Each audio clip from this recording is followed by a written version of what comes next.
फलन के बारे में अपन ने पढ़ लिया है ना, फंक्शन, और आज और पढ़ेंगे फंक्शन के साथ साथ real valued function. Real valued function, real valued function मतलब हिंदी में बोलेंगे इसको वास्तविक मानी फलन। वास्तविक मानी फलन, ठीक है, वास्तविक मानी फलन, इसके बारे में पढ़ेंगे। तो फलन क्या है, फलन के बारे में अपन ने पढ़ा था। फलन क्या है? समुच्चय ए से समुच्चय बी में फलन क्या है, ठीक है। समुच्चय ए से समुच्चय बी में फलन क्या है, ये परीक्षा में आता है। समुच्चय ए से समुच्चय बी में फलन क्या है, ठीक है।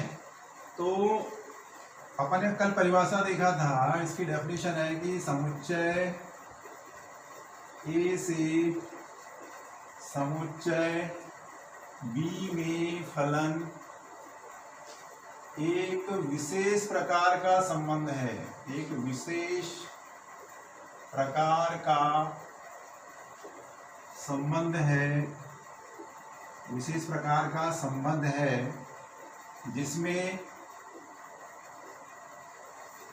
ए के प्रत्येक बिंदु का या ए के प्रत्येक अवयव का बी में एक और केवल एक ही प्रतिबिंब होता है, एक ही प्रतिबिंब होता है, ठीक है। और इसको हम कैसे प्रदर्शित करते हैं? इसे हम निम्न प्रकार प्रदर्शित करते हैं।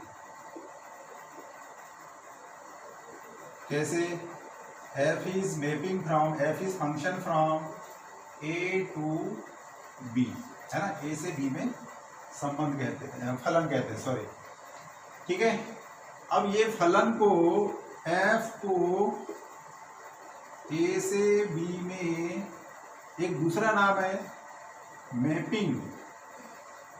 मैपिंग या हिंदी में बोलते हैं प्रतिचित्रण भी कहते हैं, प्रतिचित्रण कहते हैं। इतना अपन ने कल देख लिया था। अब फंक्शन में क्या ध्यान में रखना है? फंक्शन में हमको ये ध्यान में रखना है कि ए से बी में, ठीक है, फंक्शन में हमको ध्यान रखना है कि ए के प्रत्येक अवयव का बी में एक अद्वितीय अवयव होना चाहिए या एक ही इमेज होना चाहिए, एक ही इमेज होना चाहिए, अवयव नहीं, इमेज, है ना। ए के प्रत्येक अवयव का बी में एक अद्वितीय, एक और एक ही इमेज रहना चाहिए। एक से ज्यादा इमेज अगर है तो वो जो है वो फलन नहीं होगा, वो क्या होगा? संबंध होगा, ठीक है। ओके, जैसे ये अपन ने देखा था कि ये मान के चलो ये ए समुच्चय है और ये बी समुच्चय है, ठीक है। अब यहाँ पर देखो कि जैसे ये 1 2 3 है ना, ये ए बी सी, ठीक है। तो ए के प्रत्येक अवयव का, इसका क्या ये फलन है? क्या ये फलन नहीं है, क्योंकि यहाँ पर 3 छूट गया, 3 का कोई इमेज नहीं है। अगर मैं इसको यहाँ से जोड़ दूं तो ये बन जाएगा, फलन बन जाएगा, ये फलन है। मतलब ए के प्रत्येक अवयव का एक ही इमेज बनना चाहिए, ठीक है। जैसे 1 का इमेज क्या है? ए है, 2 का इमेज क्या है? बी है, 3 का इमेज क्या है? सी है, ठीक है। अब अगर मान के चलो यहाँ एक अवयव और हो जाए 4, और ये मान के चलो डी हो जाए, और 3 भी ये डी से जुड़ जाए मान के चलो, तो ये क्या फलन है? ये फलन नहीं है। क्यों नहीं है? क्योंकि यहाँ पर 3 के प्रतिबिंब 2 प्रतिबिंब मिल रहे हैं, ठीक है, 3 के प्रतिबिंब 2 मिल रहे हैं। अब और देखो, इसको हम बोलेंगे f is mapping from a to b, पर ये अभी ये फलन नहीं है। अगर इसको मैं ऐसा कर दूं तो अब ये फलन बन गया। मतलब a का प्रत्येक अवयव का b में कोई ना कोई इमेज, एक ही इमेज होना चाहिए। 2 अगर इमेज हुए तो वो क्या है? वो फलन नहीं होगा, फंक्शन नहीं होगा। ओके, ठीक है। अब जरा ये बताइए कि ये क्या फलन है? क्या 25 का वर्गमूल +5 और -5 होता है, +-5। जैसे x² बराबर 25 तो x बराबर +-5, ठीक है। 16 +4 -4, क्या ये फलन है? हाँ या ना बताइए, क्या इसको फलन बोलेंगे? ये फलन है या संबंध है? हाँ, ये क्या है? ये संबंध है, ठीक है, ये संबंध है, फलन नहीं है। फलन क्यों नहीं है? ये फलन क्यों नहीं है? क्योंकि 25 के यहाँ पर 2 प्रतिबिंब मिल रहे हैं। 25 के 2 प्रतिबिंब कौन कौन से मिल रहे हैं? 5 और -5 मिल रहे हैं। 16 के 2 प्रतिबिंब क्या मिल रहे हैं? 4 और -4। इसलिए ये फलन नहीं है, ये संबंध है। तो फलन और संबंध में क्या डिफरेंस हुआ? फलन और संबंध में क्या डिफरेंस हुआ, क्या बता सकते हो तुम लोग? क्या होता है? हर फलन संबंध होता है, लेकिन हर संबंध फलन नहीं होता। प्रत्येक फलन जो होता है वो संबंध होता है, लेकिन हर संबंध फलन नहीं होता, ठीक है। ये देखिए, चलो अब एक और उदाहरण ले अपन। इसको बताना है कि ये संबंध है या फलन है, ठीक है। ये संबंध है या फलन है बताना। gx = x², जहां x इज बिटवीन 0 से लेकर के 3 और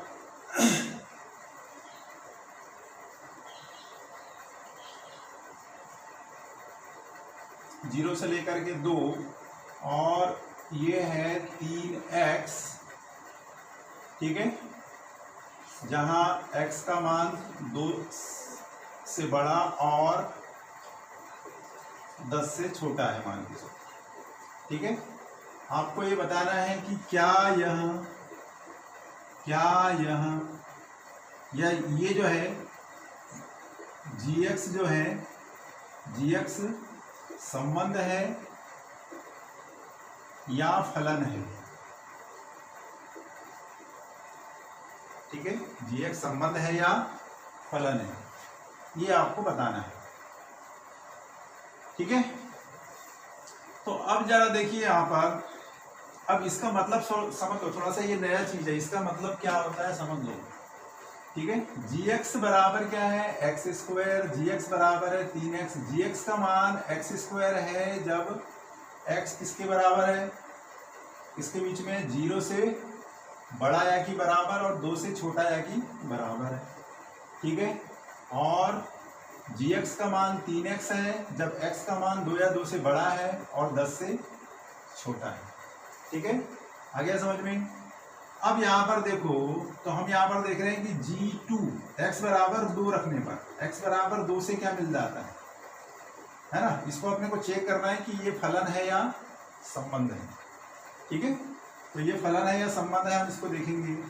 तो देखो, सबसे पहले यहाँ पर रखते हैं x बराबर 2 रखते हैं। तो देखो gx बराबर कितना है बेटा? x² है ना। तो g2 बराबर क्या हो जाएगा? x की जगह 2 रख देंगे, तो 2 का वर्ग कितना हो गया? 4 हो गया, है ना। तो g2 बराबर क्या हो जाएगा? इसमें ये वाला इसको लेंगे अपन, ऊपर वाला डोमेन लेंगे, ठीक है। अब डोमेन मतलब मैंने बताया था, यदि f a से b में फलन है तो a को हम क्या बोलते हैं? डोमेन कहते हैं, और b को क्या बोलते हैं अपन? को डोमेन कहते हैं, ठीक है। और a के प्रतिबिंबों का समुच्चय क्या कहलाता है? रेंज कहलाता है। ये अपन ने कल देख लिया था, है ना। तो g2 बराबर क्या होगा? g2 बराबर होगा, यहाँ पे अगर ये वैल्यू रखनी है तो g2 बराबर कितना हो जाएगा? 2 का वर्ग मतलब 2² मतलब कितना हो गया? 4। अच्छा, यहाँ पे अगर रखते हैं gx बराबर 3x में, देखो यहाँ पर x बराबर 2 भी है ना। तो यहाँ पर भी 2 रखते हैं, तो g2 बराबर क्या मिल जाएगा, 3 गुणा x का मान 2 रखें, है ना, तो 3 गुणा 2 रख देंगे, तो 3 दूनी क्या मिल जाएगा, 6 मिल जाएगा। इसलिए हम क्या पर देखते हैं, हम देखते हैं कि 2 के 2 प्रतिबिंब, है ना, 2 के 2 प्रतिबिंब कौन कौन से हो गए, एक हो गया 4 और एक हो गया 6। मतलब यहाँ पर जो था हमारा ये फंक्शन था, ठीक है, ये कोई फंक्शन था, ये g, है ना, यहाँ पर 2 का प्रतिबिंब क्या मिल रहा है हमको, 2 का मिल रहा है, 4 भी मिल रहा है, और 2 का क्या मिल रहा है, 6 भी मिल रहा है। 2 के 2 प्रतिबिंब 4 तथा 6 हैं, 4 तथा 6 हैं, इसलिए यह क्या होगा, यह फलन नहीं है, फलन नहीं होगा, है ना। यह क्या है, यह संबंध है। तो इस प्रकार से तुम लोगों को छोटे छोटे सवाल आ सकते हैं, यहाँ फलन नहीं है, यहाँ संबंध है। तो ऐसे चेक करने को आ सकते हैं, ठीक है। ये एनसीईआरटी का क्वेश्चन है, विविध प्रश्नावली का क्वेश्चन है, इसको अपन ने देखा था, ठीक है। तो ये कॉन्सेप्ट क्लियर होना चाहिए कि फंक्शन का बेसिक कॉन्सेप्ट क्या है, कि डोमेन का प्रत्येक बिंदु, डोमेन के प्रत्येक बिंदु का कोई ना कोई इमेज होना चाहिए, यूनिक इमेज होना चाहिए। अगर एक अवयव के अगर 2 या 2 से अधिक इमेज हो गए तो वो फलन नहीं होगा, वो क्या हो जाएगा, संबंध होगा, उसको रिलेशन बोलेंगे, ठीक है, ओके। तो ये अपने को पता होना चाहिए। अब हम पढ़ेंगे, आज पढ़ते हैं अपन रियल वैल्यूड फंक्शन, ठीक है, रियल वैल्यूड फंक्शन पढ़ते हैं, वास्तविक मानी फलन, ठीक है, real valued function, real valued function, real valued function में हिंदी में बोलेंगे इसको वास्तविक मानी फलन, वास्तविक मानी फलन, ठीक है। अब वास्तविक मानी फलन मतलब रियल वैल्यू, मतलब ऐसा फलन जिसकी वैल्यू क्या होती है, रियल होती है, जिसकी वैल्यू कैसी होती है, रियल होती है, उसको हम क्या बोलते हैं, रियल वैल्यूड फंक्शन बोलते हैं। रियल वैल्यूड मतलब जो उसकी जो रेंज मिलेगी, है ना, जो x का मान रखने पर जो मान मिलेगा, y का मान जो मिलेगा, वो एक वास्तविक संख्या होना चाहिए, है ना। तो परिभाषा क्या हो जाएगी, परिभाषा रियल वैल्यूड पे, ऐसा फलन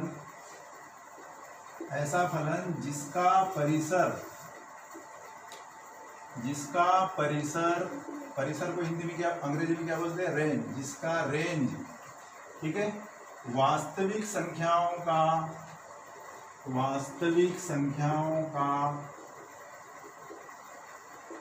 उपसमुच्चय, वास्तविक संख्याओं का समुच्चय या उपसमुच्चय हो, उसे हम वास्तविक मानी फलन कहते हैं, वास्तविक मानी फलन कहते हैं, वास्तविक मानी फलन कहते हैं। हमको जो पढ़ना है वो रियल वैल्यूड फंक्शन ही पढ़ना है, ठीक है। जैसे एग्जांपल दे लें, f(x) बराबर 2x + 3, है ना, x बिलोंग्स टू n। अब ये मैंने बता दिया था कि n क्या है, यहाँ प्राकृत संख्या है। तो जैसे हम f1 का मान रखेंगे, तो f1 का मान कितना हो जाएगा, 2 × 1 + 3, है ना, 2 × 2 और 3 5 हो जाएगा। f2 बराबर क्या हो जाएगा, 2 × 2 = 3, मतलब क्या हो जाएगा, 2 × 3 4 और 3 7 हो जाएगा, ठीक है। तो यहाँ पर जो मान रख रहे हैं, ये जो संख्याएं हैं, ये कैसी मिल रही है हमको, ये सब जो है रियल नंबर मिल रही है ना। इसलिए ऐसा फलन जिसका परिसर वास्तविक संख्याओं का समुच्चय या उपसमुच्चय हो, तो उसे हम क्या कहते हैं, वास्तविक मानी फलन कहते हैं, रियल वैल्यूड फंक्शन कहते हैं, ठीक है। और ये फलन के मान कैसे निकालना है, ये इस टाइप से निकालते हैं। इसको बोलते हैं function, value of function 8x = 1। x कहाँ का अवयव रहेगा, x रहेगा डोमेन का, और ये जो एलिमेंट जो मिलेंगे ये कहाँ से मिलेंगे, कोडोमेन मिलेंगे। ठीक है। और जैसे ये f इज फंक्शन फ्रॉम मान के चलो n to r। हाँ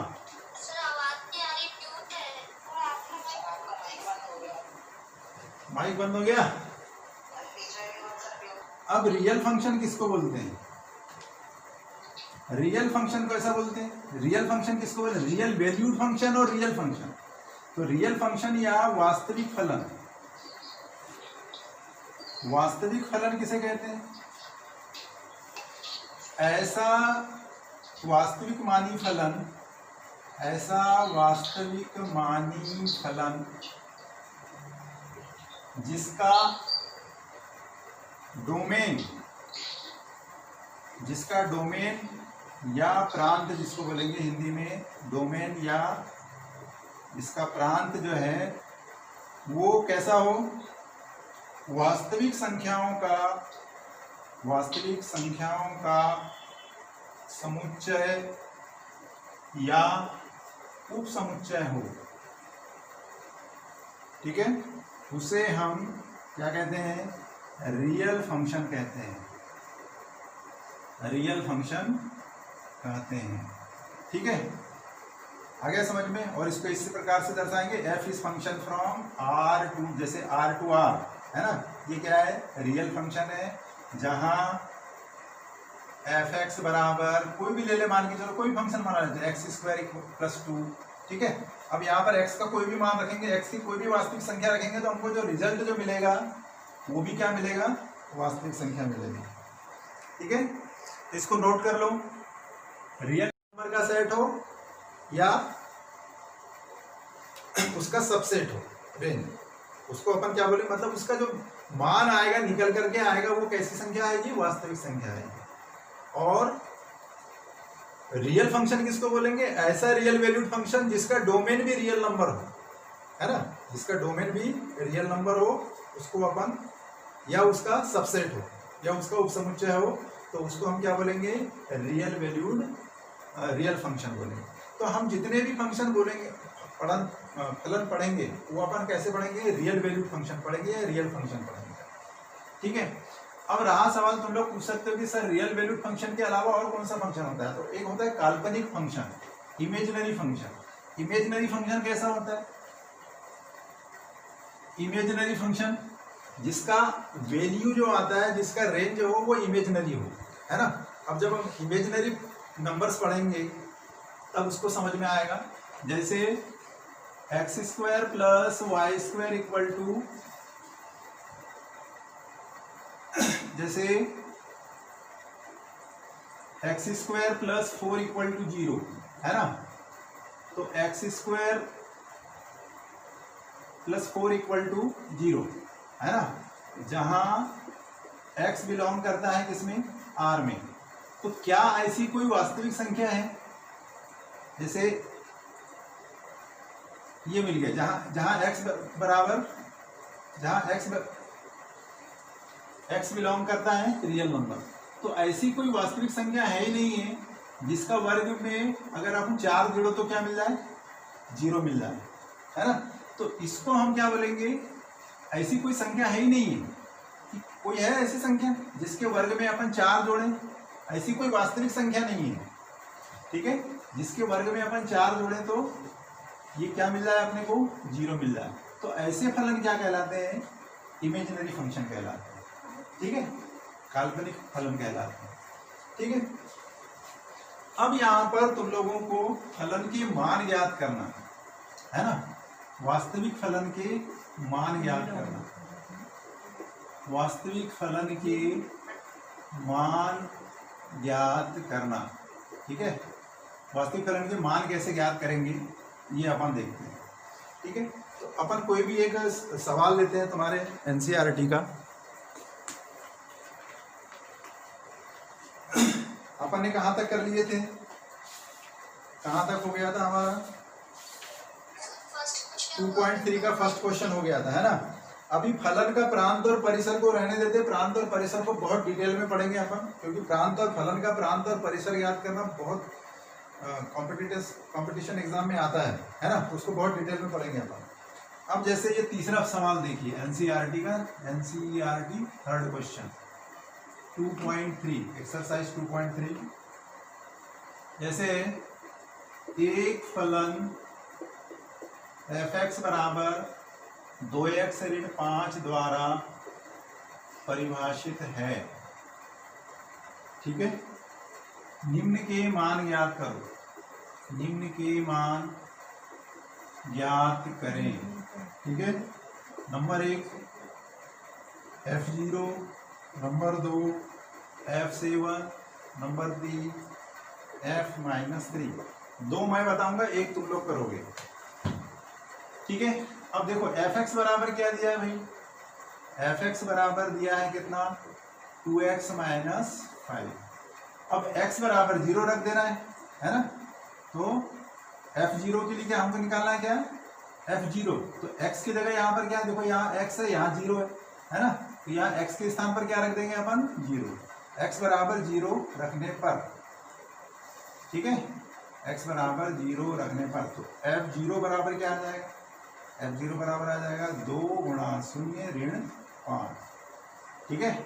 मतलब क्या हो गया, 2 0 0 में से 5 गया ऋण 5। मतलब अपन क्या बोले, 0 का प्रतिबिंब कितना है ऋण 5, 0 का प्रतिबिंब क्या है ऋण 5, ठीक। वैसे f7 बराबर क्या मिल जाएगा, f7 बराबर बताओ क्या मिल जाएगा 2 × 7 ऋण 5। x के स्थान पर क्या रख देंगे 7 रखेंगे। 2 7 14 में से 5 गया, कितना आ जाएगा 9। ऐसे ही करके बताओ f-3 का मान निकाल करके बताओ कितना आया, कितना आया f-3 का मान, बहुत बढ़िया, -11। 2 × 3 ऋण 5 बराबर कितना आ गया ऋण 11। तो ऐसे ये टाइम पास सवाल बना लोगे तुम लोग, ठीक है। बहुत सरल सवाल है, ठीक, ओके। तो अब ऐसे ही चौथा सवाल देखो, चौथा सवाल कीजिए। ये मेरे ख्याल से हो गया होगा,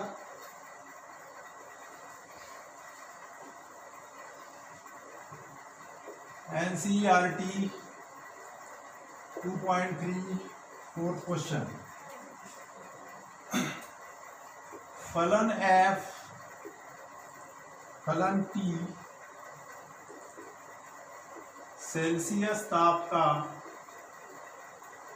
सेल्सियस तापमान का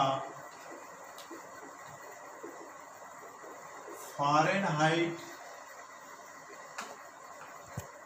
ताप में प्रतिचित्रण करता है, प्रतिचित्रण करता है, ठीक है।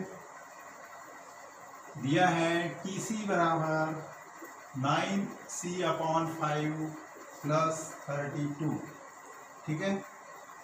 निम्न को ज्ञात कीजिए, निम्न को ज्ञात कीजिए। अपने पास समय है, हाँ, ठीक।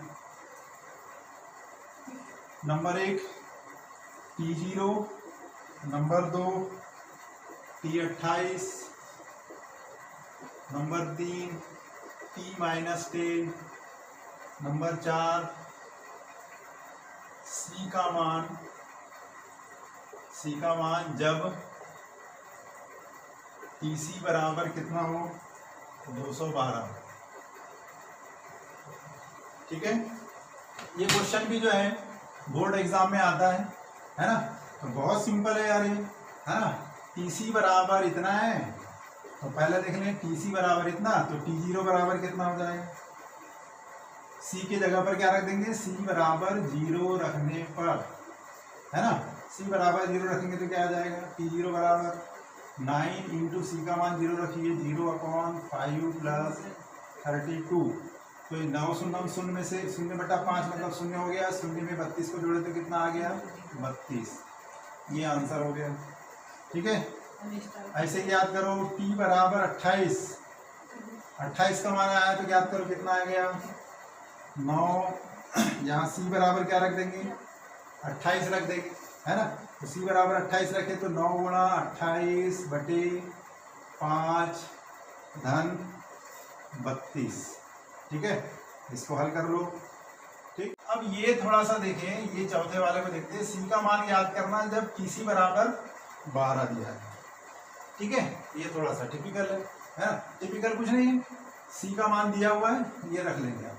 चलो ये वाला सवाल देखते हैं। सी का मान याद करना जब TC बराबर 12 है, 212 है, तो TC बराबर दिया है 212 बराबर 9C/5 + 32। अब ये एक समीकरण बन गया, इस समीकरण को हल कर लो। ठीक है, तो इसका लघुत्तम कितना आ जाएगा? 5 आ जाएगा।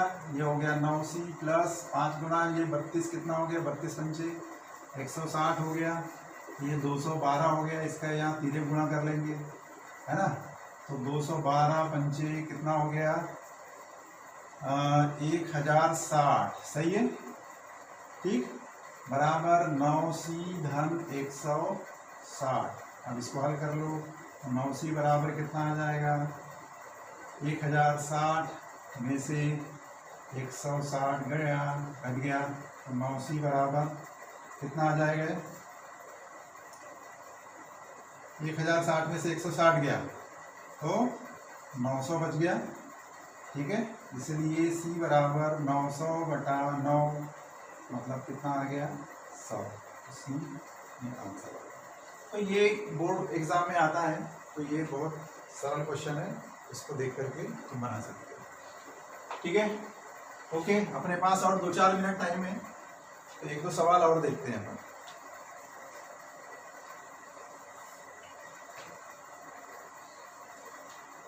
चलिए अब एक सवाल और लिखते हैं। एक सवाल ये है, थोड़ा सा टिपिकल है।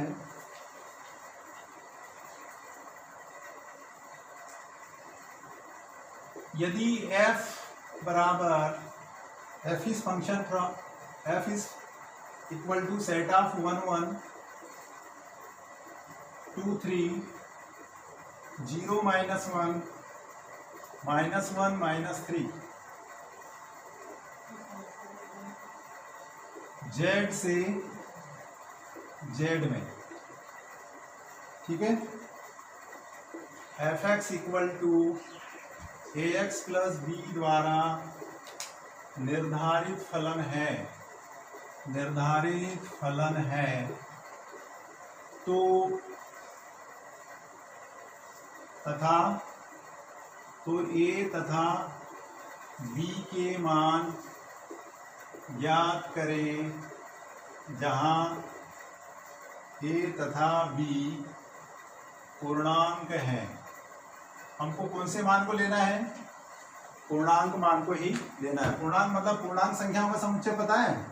z बराबर मैंने बताया था, z बराबर क्या होता है? बीच में 0 होता है, 1 2 3 4 से लेकर के इनफाइनाइट, -1 -2 -3 -4 एंड सो ऑन।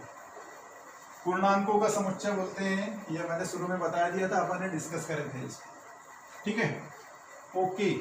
अब यहाँ पर देखो, ये 1 1 मतलब ये 1 1 1 2 0 -1 ये काय के ये है? डोमेन के एलिमेंट है। और एक का इमेज क्या है? 1 है। 2 का इमेज क्या है? 3 है। 2 का प्रतिबिंब 3 है। 0 का क्या है? -1 है। -1 का -3। ठीक है, तो f1 बराबर कितना आएगा? अब यहाँ पर देखो, fx बराबर कितना दिया बेटा? ax प्लस b, है ना? f1 बराबर कितना आ जाएगा? a प्लस b हो जाएगा। a इंटू 1 प्लस b मतलब a प्लस b। ठीक है, अब f1 बराबर क्या दिया है? यहाँ पे 1 का प्रतिबिंब क्या है? 1, तो f1 बराबर 1, तो 1 बराबर a प्लस b। ठीक है, ये हो गया समीकरण 1। ठीक है, फिर दूसरा देखो, f2 बराबर यहाँ के फलन की परिभाषा से क्या होगा? 2 गुणा 2 धन b बराबर a इंटू 2 प्लस b। ठीक है, तो ये कितना बन गया बेटा? 2a plus b। और f2 2 का प्रतिबिंब कितना है? 3 है, तो ये 3 हो गया। ये समीकरण दूसरा बन गया। ठीक है, इन दोनों समीकरणों को हल करके a और b का मान निकाल सकते हैं। ठीक है, तो a प्लस b बराबर 1 और 2a प्लस b बराबर 3। इन दोनों समीकरणों को हल करो और a और b का मान जल्दी से निकाल करके बताओ क्या आता है। मेरे ख्याल से आप लोगों का आंसर आ गया होगा। चलिए, जिनका आंसर नहीं आया मिलाइए। कितना है, कितना है बेटा? a बराबर कितना है बेटा? b बराबर 2 आया और